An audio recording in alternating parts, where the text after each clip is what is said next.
Habari. Taarifa mpya. Rais Donald Trump asaini marufuku ya nchi 19 kuanzia Juni 9, 2025. Tarehe ya kusaini alisaini Juni 4, 2025 kwamba nchi 19 hazitaruhusiwa kuingia katika nchi ya Marekani. Rais wa zamani wa Marekani Donald Trump, ambaye sasa amerudi madarakani, amesaini tangazo jipya la rais, Presidential Proclamation, ambalo linaweka marufuku kati ya kuingia Marekani kwa raia kutoka jumuiya ya nchi 19, akitaja sababu za usalama wa taifa na ukosefu wa taarifa sahihi za utambulisho kutoka kwa serikali za nchi hizo.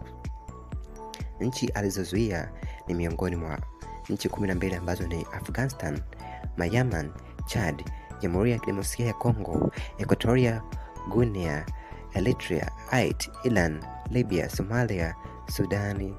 Pia raia wa nchi hizi hawataruhusiwa kuingia Marekani kabisa kwa aina yoyote ya visa, iwe ya utalii, kazi au masomo au hata uhamiaji wa kudumu, green card.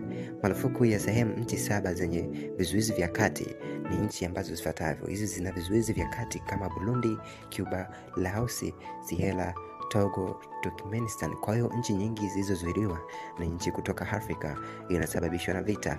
Hii ni kwa sababu kulinda usalama wa taifa la Marekani na kuzuia ugaidi, kuhakikisha kuwa nchi za nje zinashirikiana kikamilifu katika utoaji wa taarifa za utambulisho wa wasafiri. Umetaja pia tukio hilo la shambulio la hivi karibuni huko Colorado, ambapo mtuhumiwa alihusishwa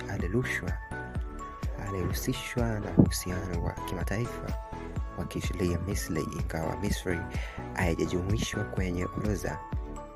Nani anaathirika na ni nani ataathirika? Asante sana, pia subscribe kwa habari zaidi katika channel yetu pendwa ya The Public Media TV Tanzania na East Africa nzima kwa ujumla.